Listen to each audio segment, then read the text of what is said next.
Top of the morning to you. It is a beautiful day in New York City. Pleasure to be here.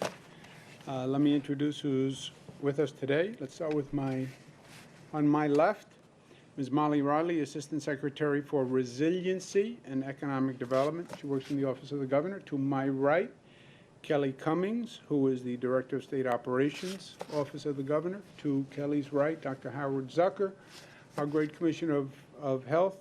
It is a coincidence that Kelly and Molly happen to have the same attire today. I believe it's a coincidence. I know it's not, it is a coincidence. It's not like any government regulation. Okay, let's take a look at where we are today. COVID update overall on the numbers. Today, 3.5% positivity. 71 New Yorkers lost their lives still to COVID. We have made tremendous progress, but anyone who says it's over, they're wrong. 71 people passed away. Statewide hospitalizations are down 40, 4,600. ICU down 7,918. Intubations 596. This is where we look like on the positivity curve. Remember, we peaked post-holiday surge. And we have come way down from there. As a matter of fact, we are lower now than before the holiday surge, right? So we were stable. We went up for the holidays, and we've now come down to a lower level than we were before the holidays themselves. You look at the hospitalization rate across the state, it's fairly constant.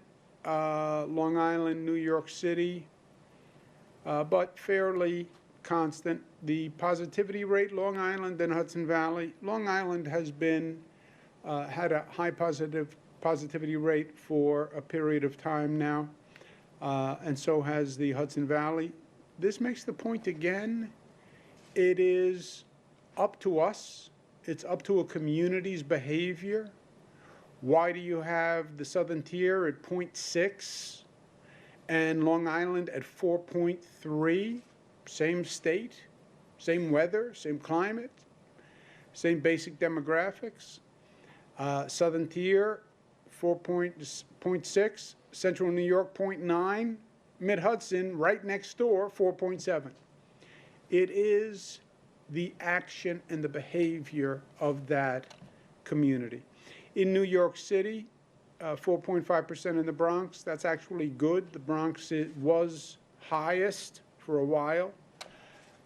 Queens is now 4.8. Brooklyn's 4.3. Staten Island 4.75. That's creeping up. Manhattan again 2.6. Makes the point again. It is the behavior of the community. It's how people act. It's a virus. Depending on our behavior is how the virus spreads. Vaccines are everything. This is the way we beat this situation. This is the way we turn the page. This is the way we end this chapter. But we have to do it. And the vaccination process is much harder and much more complicated than anyone, I think, fully appreciates. It's a relatively simple process, but the volume is so large that it's massive. We did another call yesterday as I'm head of the National Governors Association with the White House. The White House is working very hard to acquire more vaccination, more Pfizer, more Moderna, more Johnson & Johnson. We are now subject to how much vaccine they can acquire. We have more distribution capacity than we have supply. It's a supply problem right now. But they've made dramatic increases on the supply.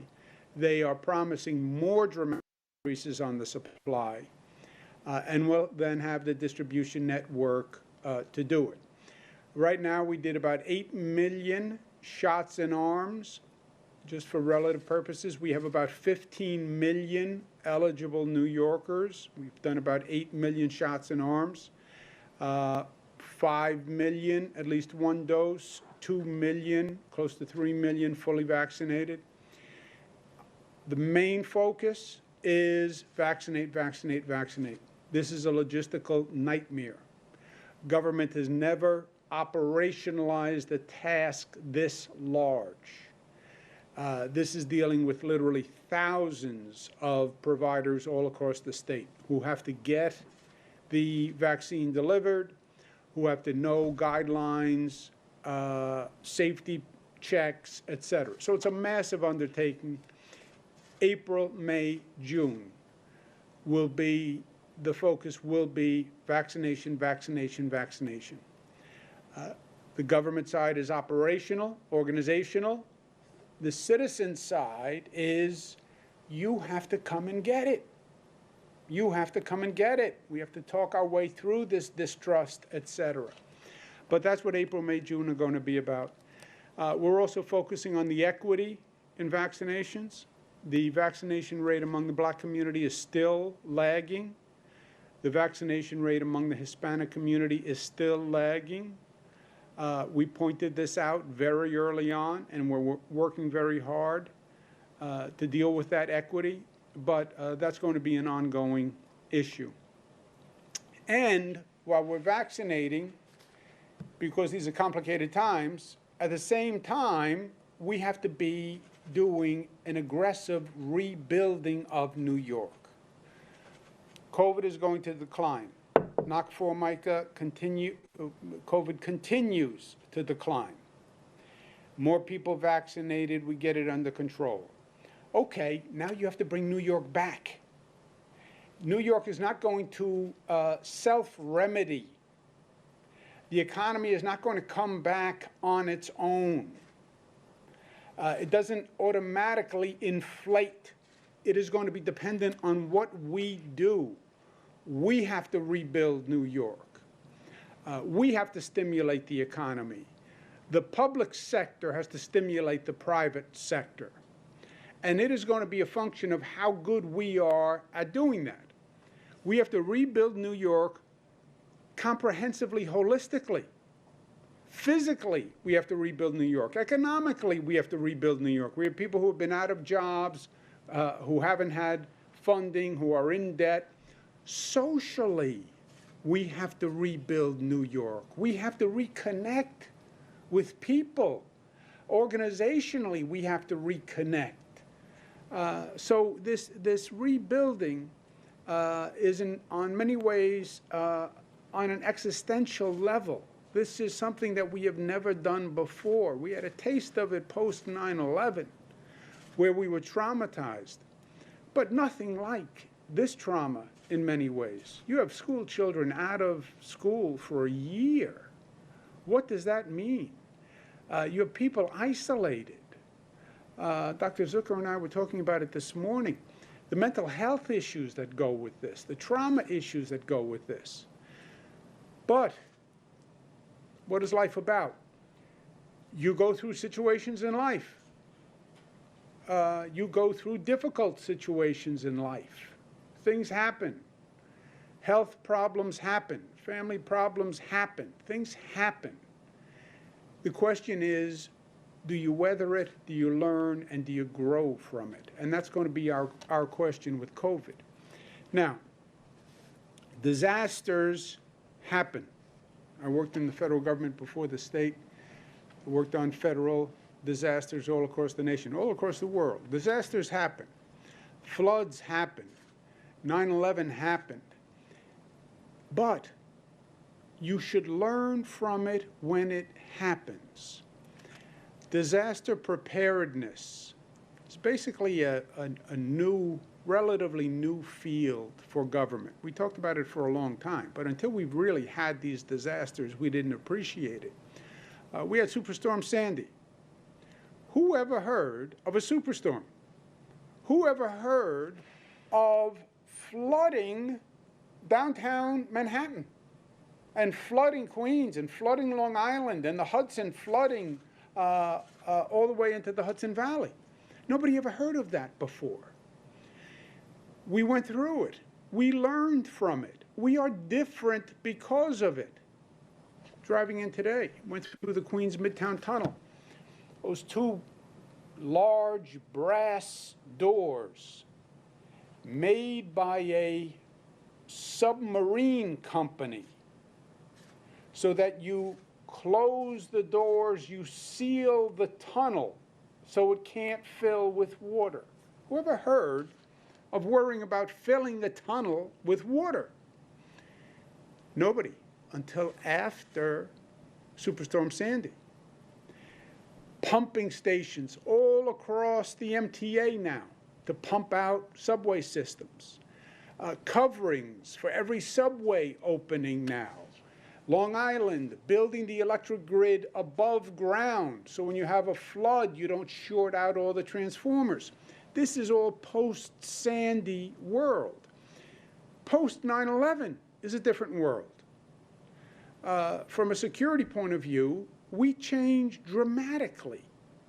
To this day, it's been so long now you take it for granted, but there's an increased security presence everywhere. At airports, in front of public buildings, there are barricades, there are more police, more security forces. That's all post 9/11 learning the lesson. We have to learn the lesson post-COVID. And in truth, this nation should have learned this public health lesson way before COVID, because we had warnings after warnings. But at least now, let's learn the lesson post-COVID. Because, and I hate to say this, there will be a next time. Anyone who says with COVID, well, this is one and done, this is one in a lifetime. No, my friends, this is not one and done. This is not one in a lifetime. And this was in many ways predictable because we had seen many warning signs before, which I'll mention in a moment. But it will happen again. And just look at the past 20 or so years. 1997, we had the avian flu. SARS, 2002, a coronavirus. COVID was not the first coronavirus. SARS was a coronavirus 20 years ago. Swine flu, 2009. MERS, 2012, a coronavirus. Ebola, 2014. Zika, 2016. Dengue, 2019. Every few years, we have had a warning. And what happened? We didn't really make the changes and the remedies that we needed to put in place. And then COVID hits 2020 and everybody says, oh, my gosh, what a surprise. No. Warning, warning, warning, warning. You do nothing to prepare. Now you have a real crisis with COVID-19. Let's not make the same mistake twice.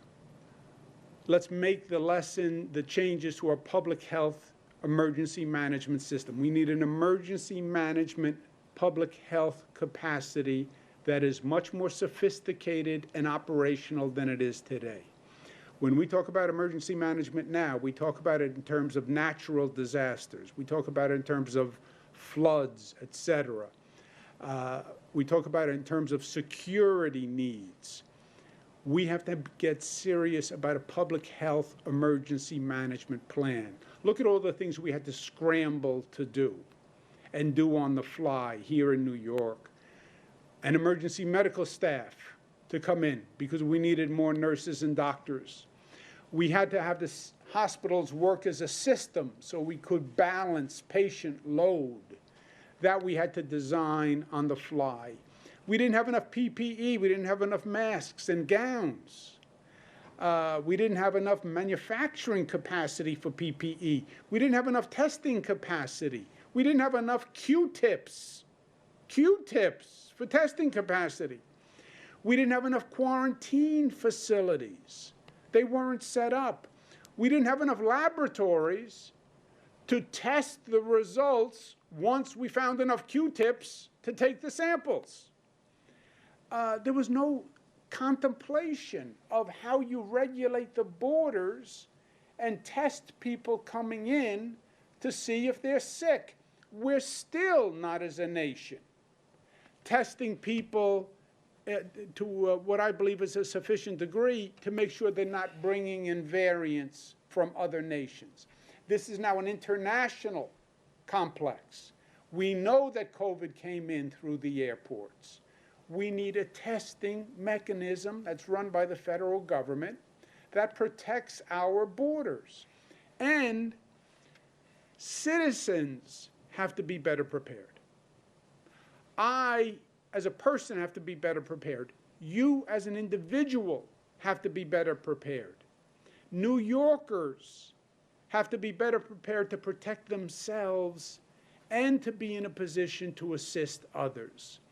We have to be better educated and trained as citizens of the state. It can't be that we're watching TV and we're glued to the TV to find out vital information and vital basics to protect ourselves. We should be prepared and have the information and the education so we can protect our own health, our families, and our communities. We are launching a first of its kind in the nation, New York State Citizen Public Health Training Program. What this is a state-of-the-art public health training program for citizens. So they are informed, they are educated, and they are trained for the next one, for the end of COVID and for the next one, whatever that may be. And the time to get that education and training is now. Cornell University has developed a curriculum for citizens to be trained about public health emergencies. It is an 8-session, 16-hour curriculum. 8 hours of what they call self-paced content, where you can go online and do it at your leisure, your pace. 8 hours of interactive sessions, where you hear Cornell professors, SUNY professors, national experts, giving you the most recent, up-to-date, best information to educate yourself. The curriculum, and Cornell has done a fantastic job, talks about COVID-19, preventing COVID-19, but remember, COVID-19 is the third coronavirus we faced. SARS, MERS, COVID, all coronaviruses, all believed to come from bats, all believed to come from wet markets in China, and all similar. So, COVID, but not just COVID, COVID and being prepared for the next one. Health literacy, health priorities, public health for community resilience, public health preparedness, health impacts of emergency events. It will educate you so that you can protect yourself, your family, your community. Part of the course, there will be exams. They have a nicer word for exams. I forget what it is. Assessments. If you pass the assessment, you will get a certified training program completion from Cornell and from the Department of Health that says you have been trained as a citizen public health leader. In the event of another healthcare emergency, this would be a body of people who could volunteer to help in their community. I believe we will ultimately attract thousands of people to do this. Because first, why wouldn't you want to inform yourself after the hell we just went through? And they would then be across the state and available as a possible volunteer army. The best person to protect you is you, an informed you. It's about information and knowledge. Also, having the information and knowledge I think will go a long way towards reducing the anxiety that people felt now. People felt out of control, isolated and out of control. I don't know what spreads it. I don't know if I can accept a bag of groceries. I don't know if I can touch a doorknob. I don't know if I can go in an elevator with another person. All these questions, when you're dealing with a frightening disease. We've been in a state of emotional trauma, of anxiety and a feeling of loss of control. The information and the knowledge, I think, will help reduce that anxiety and restore a sense of control. If you know what you're dealing with and you know how to deal with it, you will be more comfortable in the situation. And we will be ready for the next time. And we'll have a sense of security about the next time because we'll know what to expect. The time to prepare for a disaster is before it happens. Once the disaster happens, it is too late to do the preparation. We learned that again with COVID. After COVID hit, it was too late to figure out where to get PPE. We had to send planes to China. It was too late to figure out where to manufacture Q-tips and where to get emergency medical staff. The time to prepare is before. Learn that lesson from COVID.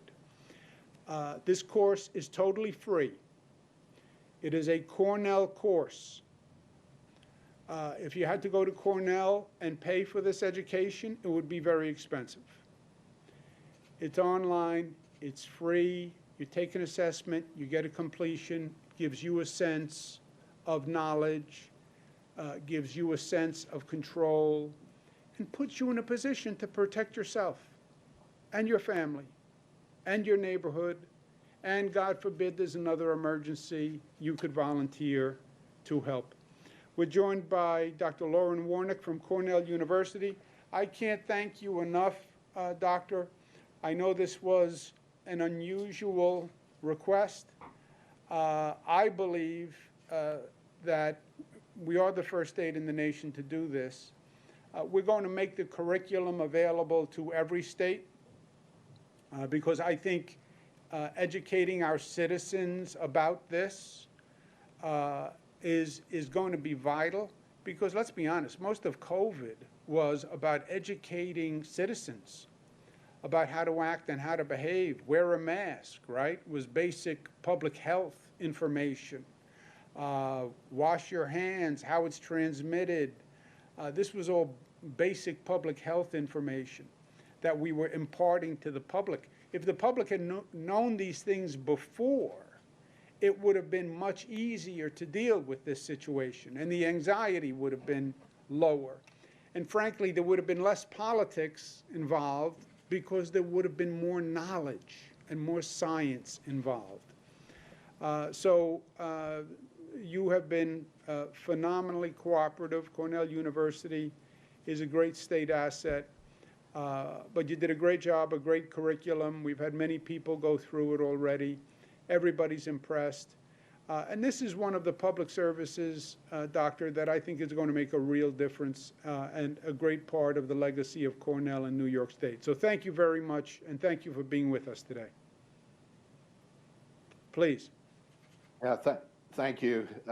It's really great to be here today for the announcement of this innovative new program. And I want to thank Governor Cuomo and the state of New York for engaging Cornell and other research institutions to help New Yorkers during the COVID-19 pandemic.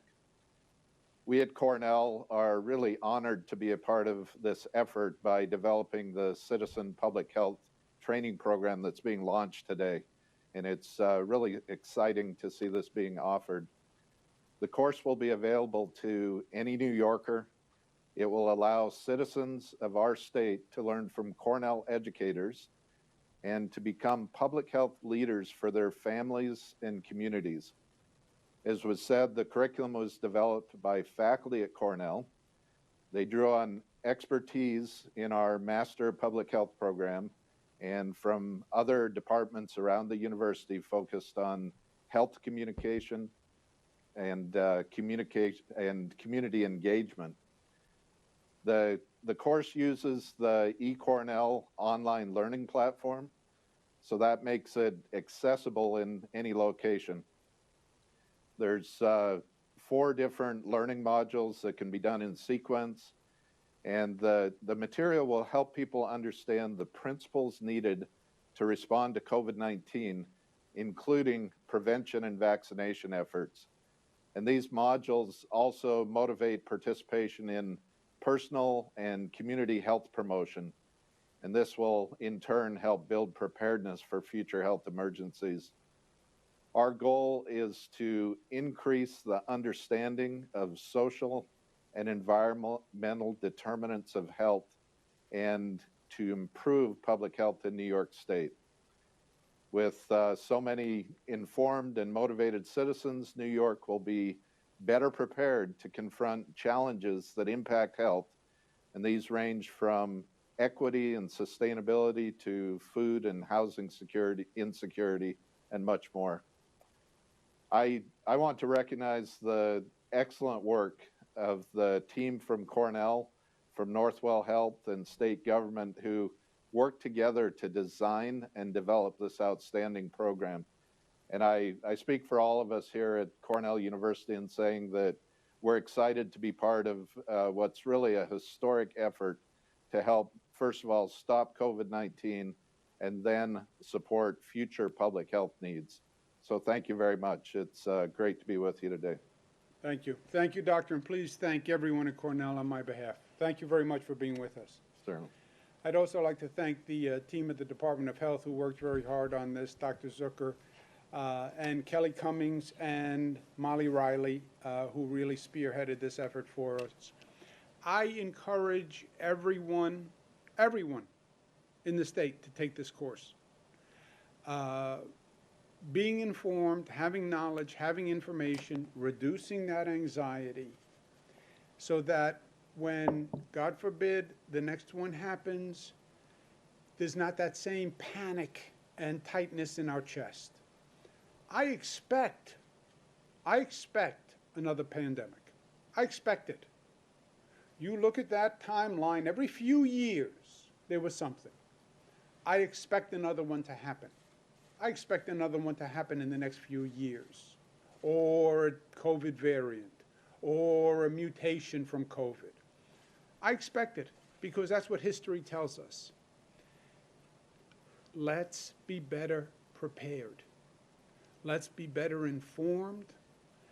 The months that we spent coming up to speed on basic public health information, let's make sure that doesn't happen again. And that is a real positive lesson to be learned from what we went through. I've had literally thousands of conversations during COVID with people. And the lack of information drove an anxiety, drove a sense of being out of control, and that creates a panic. This can go a long way to avoiding that. It's free, it's smart, it's well done, it's 16 hours, and it will be the best 16 hours you've spent investing in yourself and your family and your community, and it will give you peace of mind.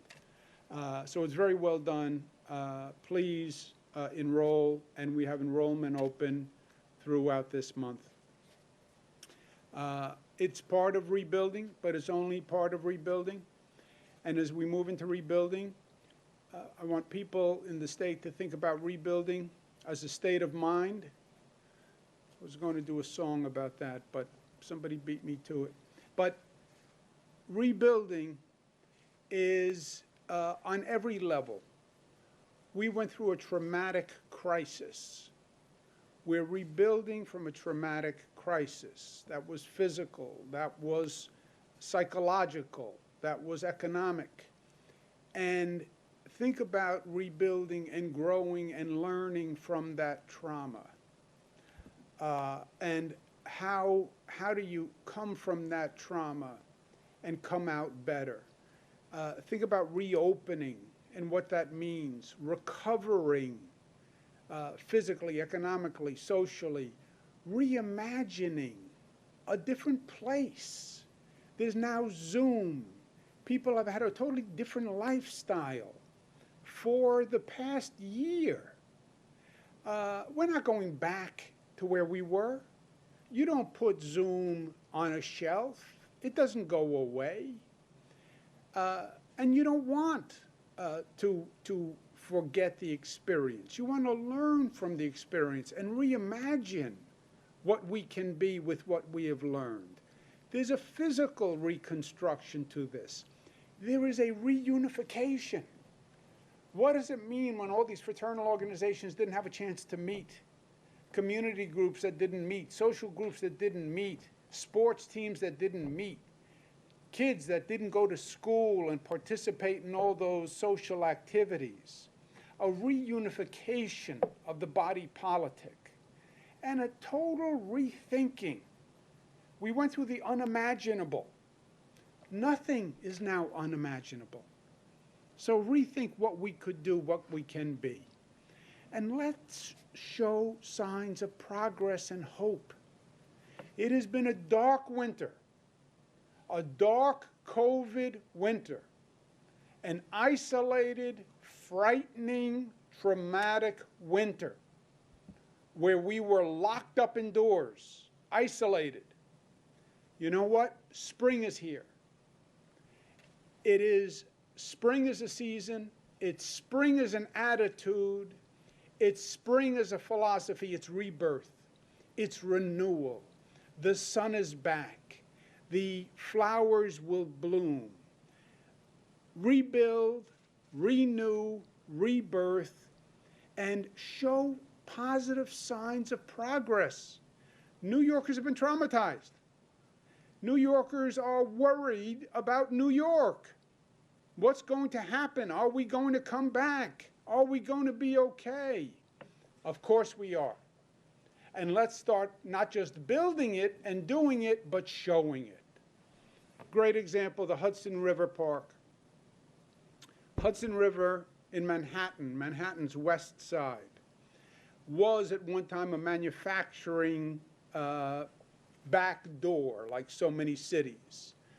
That's where the supplies came in, through the docks on the west side of Manhattan. Then the economy turns. The west side of Manhattan is turned into the Hudson River Park, 4.5-mile park right up the west side of Manhattan, right along the Hudson River. Amazing.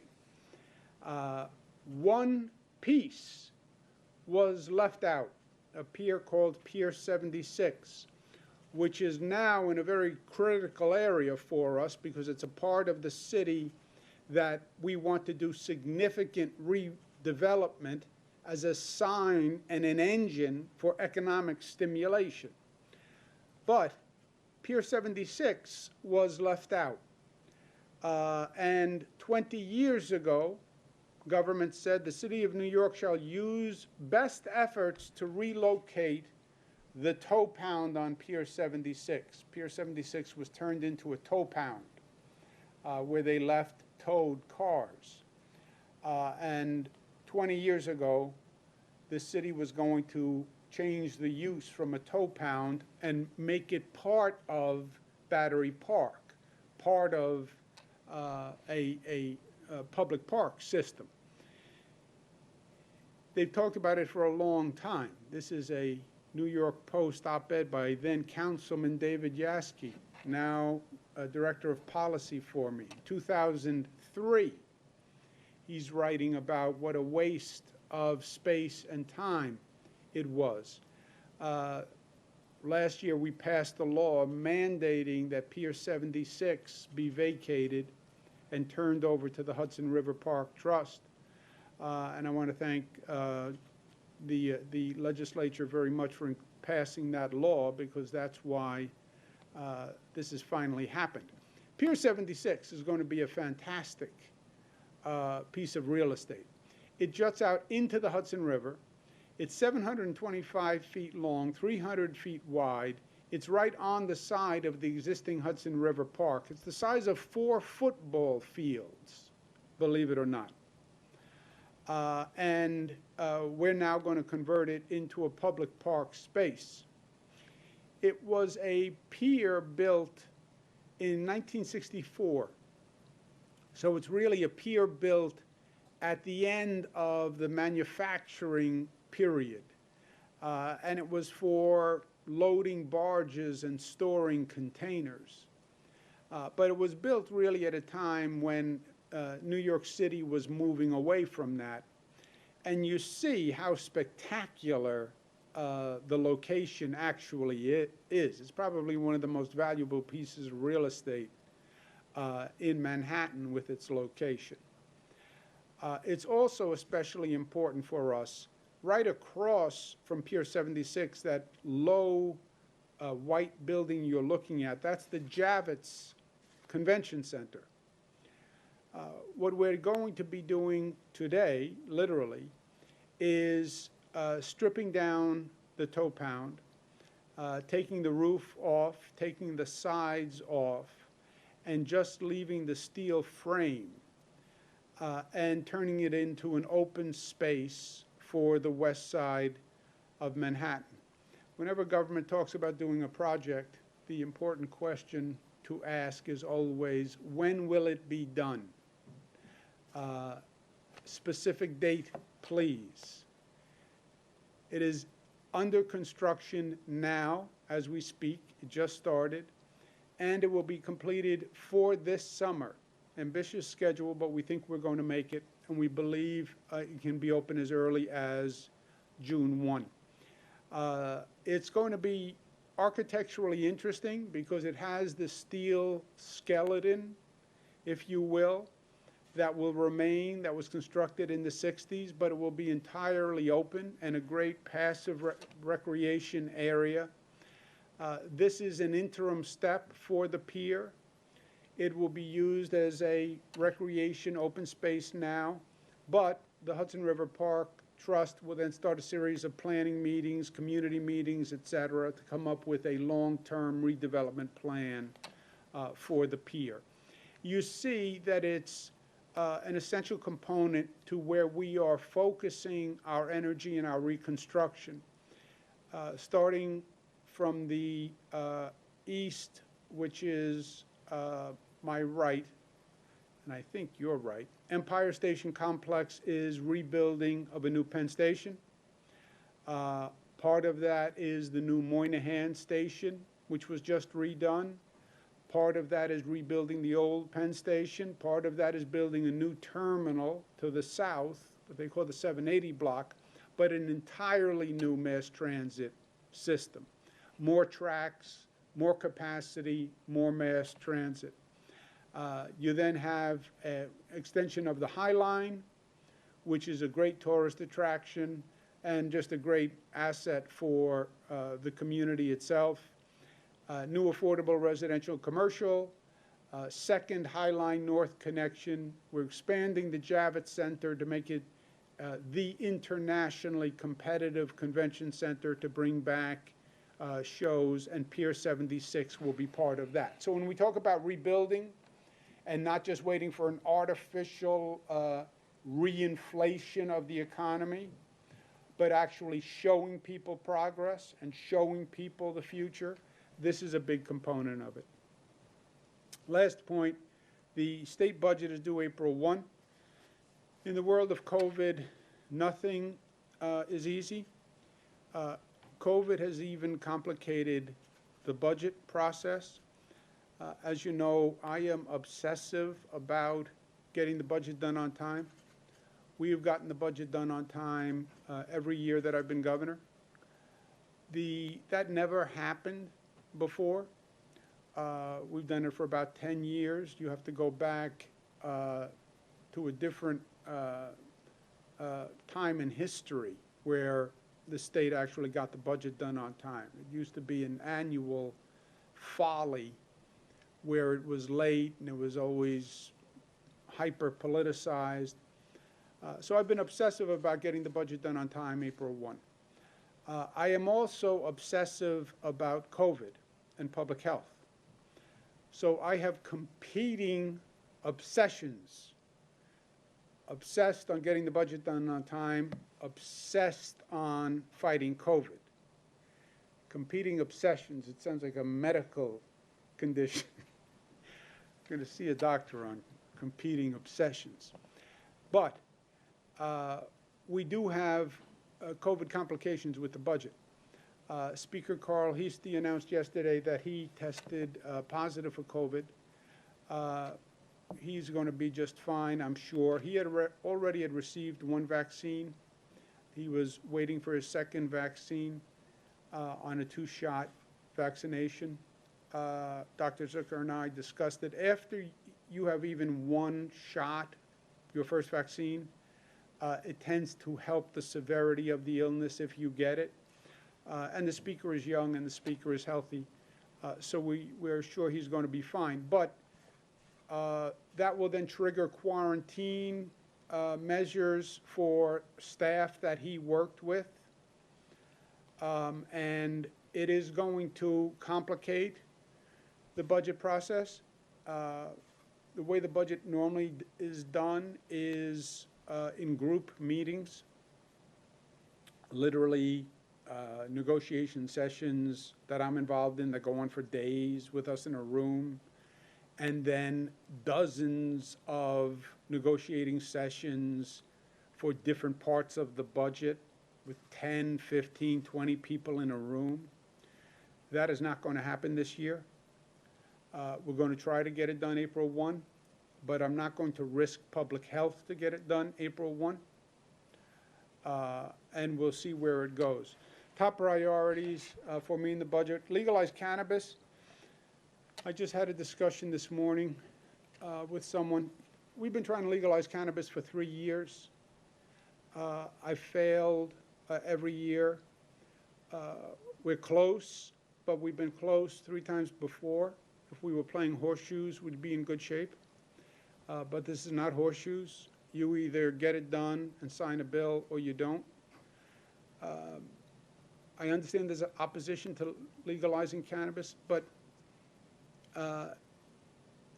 we are there already, is the argument I just had. In a perfect world, maybe you'd be against legalizing cannabis. In a perfect world, you could argue no gaming, no gambling, no casinos.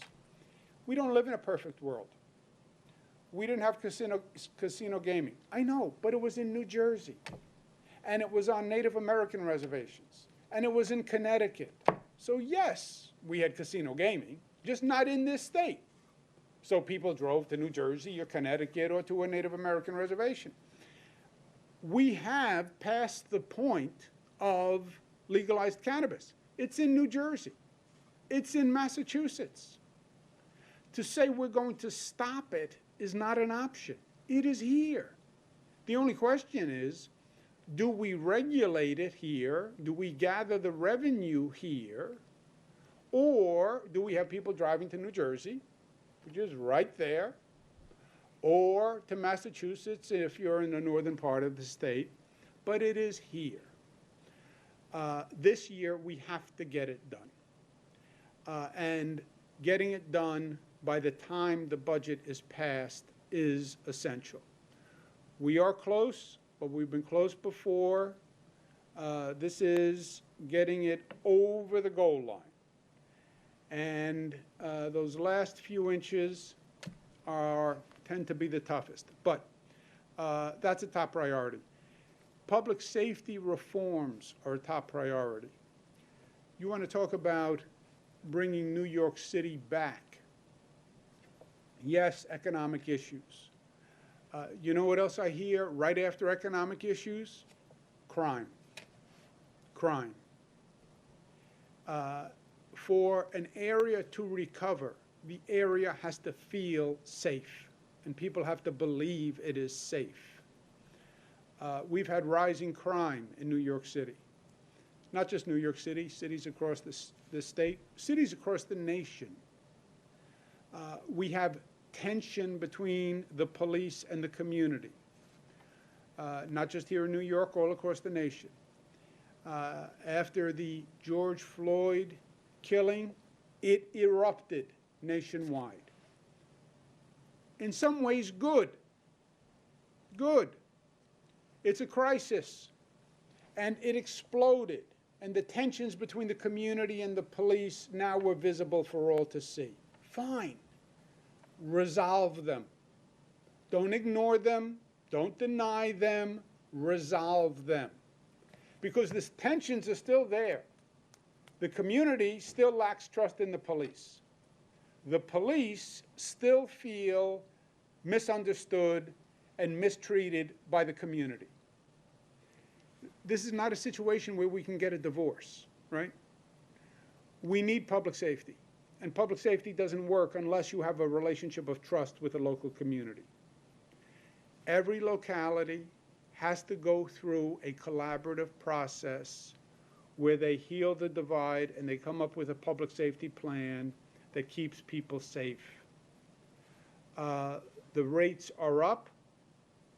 The black community, Hispanic community are paying a very high price for this. The overall economy is going to pay a price. If people don't feel safe, they're not coming back. I said April 1 is a deadline for local governments to come up with a public safety reform plan that fits their community. I'm not telling anyone what their plan should be.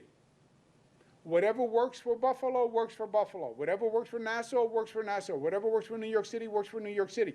But come up with your plan and pass it by April 1. But we have to be able to ensure public safety for people. Otherwise, you're not going to see the type of rebuilding that we need to do. We have an aggressive Rebuild New York program as well as an aggressive green building program. That has to be funded. In times like this, public safety, one of the top priorities, and then stimulating the private economy. Show growth, show potential, show development, show new mass transit stations, show new airports, new tunnels, new bridges, new parks, show progress.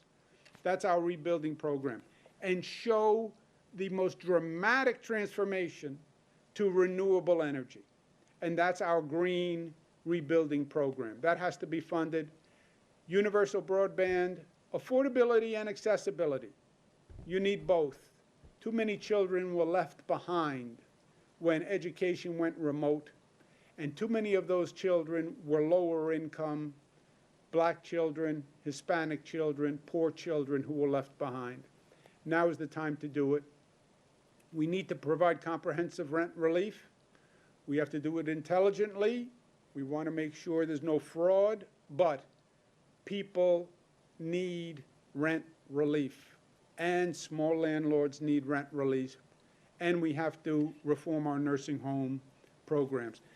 For-profit nursing homes, like many for-profit service providers, to me pose an inherent conflict. For-profit prisons, the prison is operating to make money. How do you make money? You provide fewer services. You save money on meals. You save money by investing in the facility, and you increase your profit. Yeah, I'm more interested in making sure a for-profit nursing home invests in the facility and the people and the services and the care. I don't want for-profit nursing homes squeezing profit out of the nursing home and maximizing profit by minimizing the quality of care. So those are top priorities for me in the budget. There's a funding gap in the budget. My belief all along was, I said to the federal government, we need $15 billion. And I implored Washington in their funding program, our congressional delegation, senators, we need $15 billion.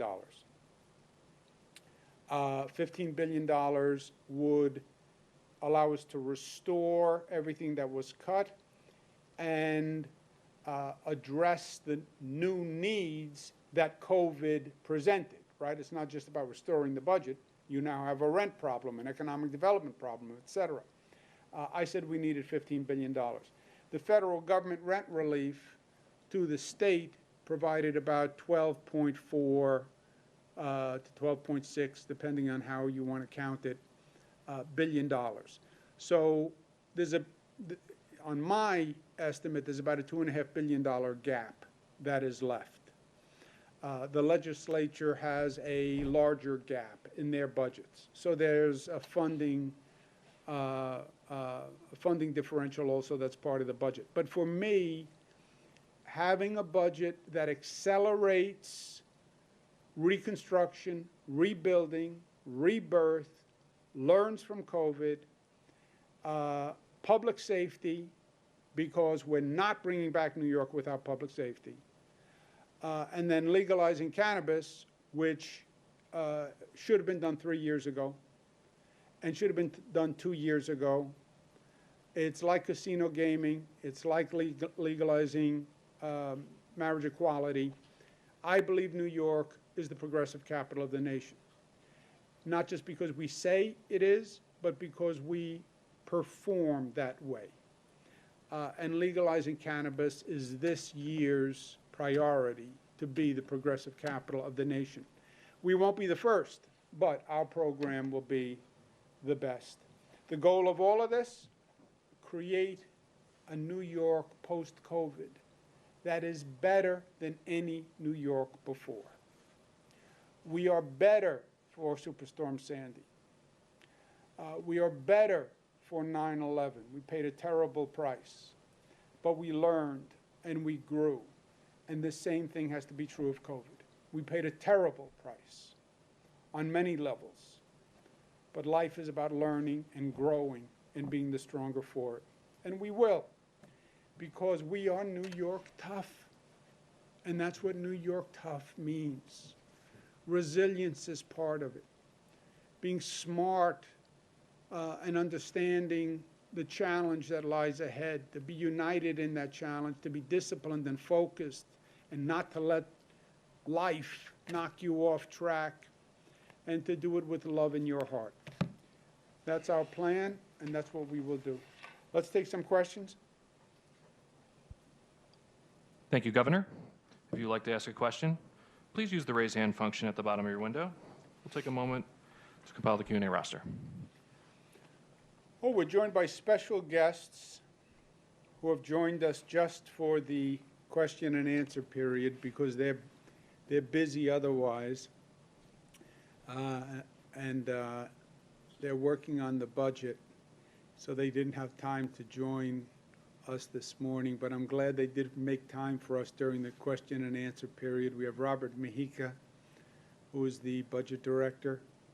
He's looking very stern-faced because he's coming down to it. He only has a few days left on the budget, and you can see the stress on his face. And Beth Garvey, who still smiles, even through the stress and through the mask. Beth Garvey smiles because she is unfazed. Questions? Governor, your first question comes from David Evans of WABC. David, your line is now open. Please unmute your microphone. Governor, can you hear me? Yes, sir, Dave. Hey, Governor, I wanted to ask you, you just went over a lot of material for about almost an hour. And I just wanted to ask you, I know you've said in the last couple of times that you've talked with us, that you said you don't want to talk about the AG report, you don't want to talk about the Assembly investigation, and that's your prerogative. I understand that. But you've talked here for about an hour about a lot of different things, and there seems to be that it's accepted as fact from those who've asked you to resign that you can't do your job, that you can't work on the budget, that you can't respond to the COVID crisis. What do you say about all that? I say it's clearly not true. Because the reality is the exact opposite, Dave, right? We're opening new vaccination centers all over the state. We've increased capacity dramatically. You've seen me doing that. We're negotiating the budget as we speak, and we've been doing that. We're making good progress on that. We're opening Pier 76 today. So they were just wrong, Dave. And look, they don't even understand the nature of the job, right? Nature of being governor is there are always multiple situations to deal with. The past 4 years, we had to deal with Donald Trump as president. You want to talk about a distraction? That was a distraction. Next question, operator. Thank you, Governor. Next up is Marcia Kramer from CBS 2. Marcia, your line is now open. Please unmute your microphone. Governor, how you doing this morning? Good, Marcia. How are you? Oh, I have a budget question. The legislature has proposed to raise taxes on the wealthy and corporations by $7 billion. A group of the largest city and state employers, 250 plus, have sent a letter to you and the legislature saying that would be counterproductive, it would slow the recovery, and it would prevent people from coming back in terms of working remotely. And they also say that because people won't be here, that $7 billion won't show up. I wonder what your feelings are about the need to raise those $7 billion worth of taxes. You have said in the past that raising revenue could actually cost you revenue. And do you think that your political problems may make it more difficult for you to negotiate with the legislature and change their mind, if that's your intent, will it stop you from getting the legislature to listen to you? You know, Marcia, first, I went through the list of priorities. The budget always has two sets of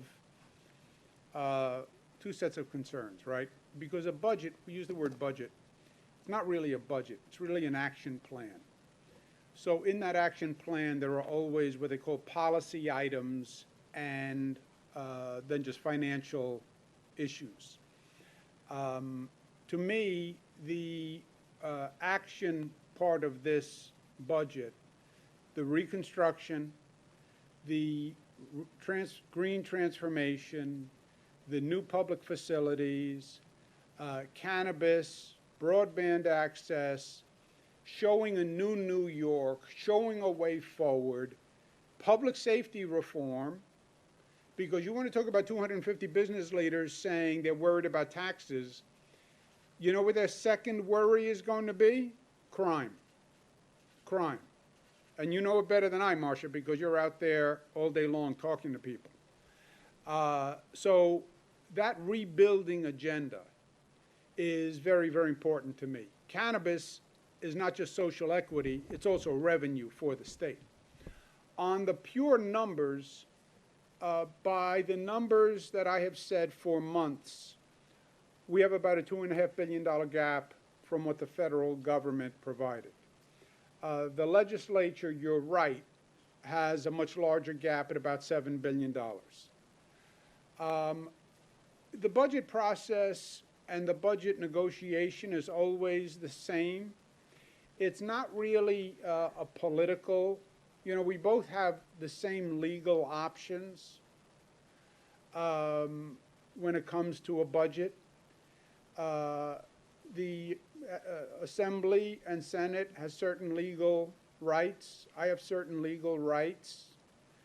And we try to compromise without having a legal battle or without shutting down the state. That's the same dynamic every year, and that's what we're doing again this year.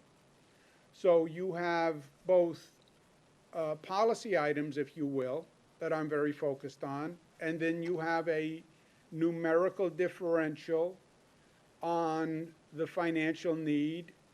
My number has been $2.5 billion. They're at $7 billion. And that, there's a differential on the numbers, and there are differentials on the matter of policy. And what we try to do is compromise the entirety. Will you Rob, do support the $7 billion or will you try to convince them that it's too much? Well, I try to convince them on all the items that we just discussed. I try to convince them on rebuilding, public safety, cannabis, green economy, nursing home reforms, $2.5 billion versus $7 billion, right? They try to convince me the opposite way, and that's the budget compromise. So that's what's now in play. That normally is done in a room with multiple people for days and days and days. They literally go around the clock normally in meetings. None of that can happen this year. So that's a practical complicating factor. But the essence of the basic budget compromise doesn't change. They're higher on the need for revenues than I am. I am more aggressive on the rebuilding, public safety, not necessarily more aggressive, but my focus is rebuilding, public safety, nursing homes, cannabis, and then we try to compromise the entire package.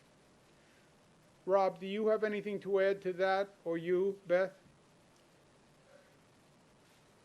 No, Governor, I think that's right. We're continuing to talk through and going through the items as you discussed, and now we're focused on the recovery items and how we identify the resources for funding those. Okay. Next question, please, operator. Thank you, Governor. Your next question comes from Andrew Donovan of News Channel 9. Andrew, your line is now open. Please unmute your microphone. Governor, good afternoon. Can you hear me? Yes, sir, Andrew. 2 questions pandemic related. 30 states or so have either opened vaccines to everyone of age or set a date to do so. You mentioned the importance of specific dates earlier. At what date are you considering New York open its eligibility to everyone of age? Second question, you've gotten some statewide pressure to lift the 11 p.m. curfew, but I want to speak on behalf of Central New York, where even your data shows the sustained infection rate is less than 1%. With Syracuse basketball in the Sweet 16, businesses are hoping for some extra chances to make money. Local leaders have called for a local exemption or a suspension of that curfew. Would you consider a change to the curfew for this Saturday's game? First, congratulations to Syracuse. That was a great game. Coach Boeheim, it just warms my heart to watch them play. On the curfew, I'll turn it over to Dr. Zucker. On the dates on the eligibility, we just make sure people understand how this works. We get an allocation from the federal government. Depending on the allocation from the federal government of vaccinations, we distribute them, and then we open the eligibility to the extent we have allocation. We have prioritized certain groups early on, which followed the federal guidance: nursing homes, nursing home workers, essential workers, 65 plus. We're now down to 50 plus. We will be changing those numbers as we get more allocation. There was supposed to be more allocation this week from Johnson & Johnson. Apparently there was some production delay in the amount of Johnson & Johnson. We get these allocations on a weekly basis, Andrew. So we make the adjustments on a weekly basis. But if they continue to increase, as they should, the allocations, you'll see us go down to 40, 30, and it's 16 and up. But you'll see that over the coming weeks.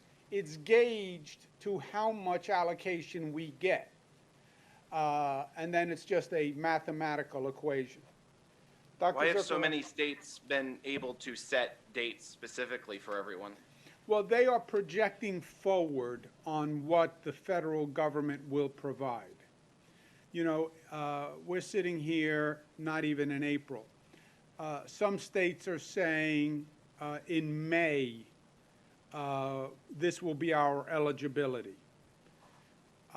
You know, May to me is a long way away, and you can base that on what the federal government now tells you will be available in the beginning of May, or you can wait until you get closer to the beginning of May and there's more specificity.